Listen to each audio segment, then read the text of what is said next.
Une croyance, c'est une affirmation que l'on pense être vraie. Donc quelque chose que vous vous êtes toujours répété et que vous dites être la vérité. Chaque être humain sur cette terre a un système de croyances. Et chaque personne voit le monde à travers son système de croyances. Donc, ne vous étonnez pas si votre voisine ne voit pas le monde comme vous, parce qu'elle a un système de croyances différent du vôtre. Je suis devant vous aujourd'hui parce que j'ai un rêve.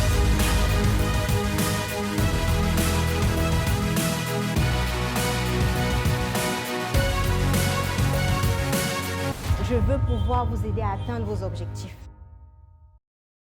Toutes nos croyances, la base, c'est l'éducation, depuis l'enfance déjà. Tout ce que nos parents nous ont dit, tout ce que nos enseignants nous ont répété, que nos amis et camarades nous ont dit, tout ce qu'aujourd'hui nos collègues nous disent, notre entourage nous dit, et on enregistre, et petit à petit, ça devient une croyance.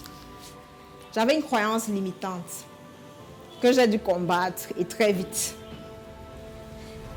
Vous savez, quand on arrive au secondaire, quand on est en troisième, on doit choisir si on va en seconde C ou en seconde A, donc seconde scientifique ou littéraire.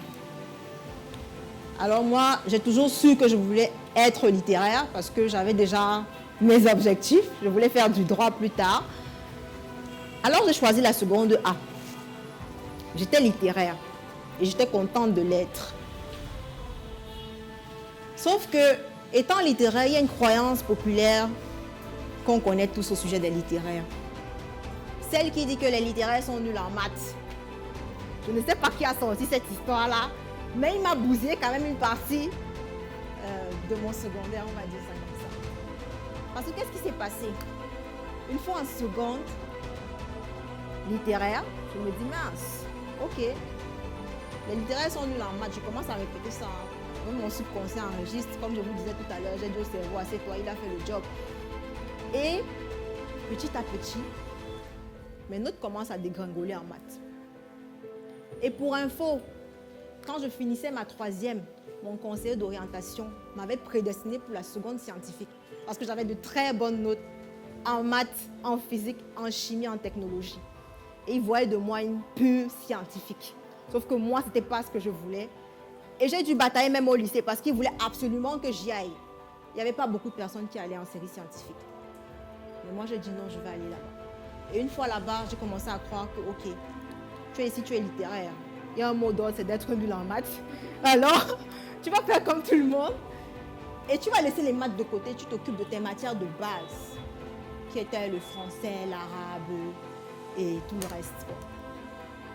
Et plus les trimestres passaient, les séquences passaient, plus je me rendais compte que ma note dégringolait. Puis un jour, je me suis posé la question de savoir, mais attends un peu, qu'est-ce qui se passe? Tu as de bonnes notes partout, mais les mathématiques, c'est pas ça. Pourquoi ça ne marche pas? Tu n'es pas pourtant nul. Et moi-même, je me suis remise en question. Pourquoi est-ce que ça ne marche pas? Et j'ai creusé, et j'ai vu d'où le problème était venu. C'était cette croyance-là. Première des choses, c'est que j'ai identifié ma croyance. Donc, vous allez faire la même chose. Vous allez déjà identifier toutes vos croyances limitantes, parce qu'il y en a plusieurs. Et je vous assure que les identifier sont très difficiles. Des fois, on a même besoin d'être accompagné pour pouvoir identifier. C'est pour ça qu'il y a des coachs, justement, aujourd'hui. Parce que des fois, on n'arrive pas à faire des choses, mais on ne sait pas que c'est parce qu'on avait une croyance, on a une croyance limitante qui nous bloque. Donc, c'est assez difficile. Mais essayez de faire l'exercice. Vous pouvez vous guider en regardant les phrases du style où il y a des jamais, des toujours, ou bien des généralités, là, les hommes sont ceci, les femmes machin, ou bien l'argent n'est pas facile. Bref, il y a plein de croyances limitantes là, qu'on a au sujet de plusieurs choses. Essayez d'identifier quelles sont vos croyances limitantes. Après avoir identifié toutes ces croyances-là, prenez celle qui vous bloque le plus. Celle sur laquelle vous sentez qu'il est impératif que vous puissiez travailler dès aujourd'hui sur cette croyance-là. Dans mon cas, j'avais déjà identifié ma croyance. Donc, je savais ce qu'il me restait à faire. Une fois que vous avez identifié votre croyance, vous allez passer à ce qu'on appelle la déconstruction. Vous allez déconstruire votre croyance. C'est comme si c'était une croyance vissée et que vous prenez un tournevis, vous tournez, parce que vous avez appris cette croyance. Quand vous commencez à déconstruire la croyance, donc déjà commencez à en douter, remettez la croyance en question. Mais pourquoi est-ce que c'est ça? Pourquoi est-ce que je me dis que c'est comme ça? Machin. Commencez à remettre en question. Après, petit à petit, déconstruisez tout. Et créez une nouvelle croyance. Dans mon cas, qu'est-ce que j'ai créé comme croyance? Je me suis dit que les meilleurs des scientifiques, ce sont les littéraires. Rien à faire. Un bon scientifique est d'abord un bon littéraire. Et ça, moi, j'ai confirmé ça. Étant en terminale littéraire, j'avais des camarades de terminale scientifique qui m'appelaient pour que je vienne leur expliquer le dénombrement. Ils ne comprenaient pas le formulé, comment ça se passe, qu'est-ce qu'on est en train de dire, l'énoncé, c'est dit quoi. Dis-moi ce que c'est, parce que le français, là, me dépasse. Donc, un bon scientifique, c'est un bon littéraire. Et j'ai commencé à me dire ça. Les littéraires, ils sont bons en maths. Ce sont les meilleurs en maths. Et j'ai commencé à envoyer ce message à mon cerveau. Et c'est ce que vous devez faire avec vos croyances limitantes. Et maintenant, on commence à grimper.